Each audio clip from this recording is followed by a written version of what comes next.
ветеринарияда ошо медицинада гипериммунный сепараткалар бар. Гипер деген күчтүү иммунный. Мал же адам ооругандан кийин, ооруп айыккандан кийин анын организмде ошол ооруга антитела вырабатывает. То есть аябай күчтүү именно ошол оорунун штаммына ошонун прямой организм өзү күрөшөт да. Анан ошол ооруп айыккан малдан канды алат, кандан анан ушинтип сыворотка чыгарат. Эгер бүгүн свежий кандай болот? Азыр бүгүнкү күндө ошо яшыры менен ооруп атса, ооруган мал болсо, ушунан алып барып туруп сайса өзүнүн баягы дозалары бар, өзүнүн тиминдери бар. Сайса ал мал батайат. Анан дальше оорубайт. То есть эме болбойт. Мындай кийинки сопутствующий ооруларда, дагы оорудан кийин сопутствующий оорулар болот да.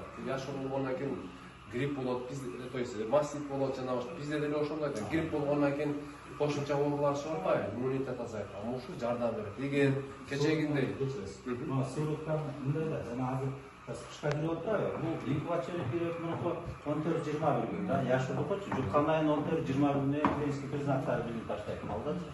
А бул сыворотканы баягы урожайный зонада, невылоположный пунктта барып туруп сайса, баягы токтотот сразу. Бул 2 жумага чейин иммунитет берет. Андан кийин муну сайгандан кийин 1 жумадан смело вакцинация болот да.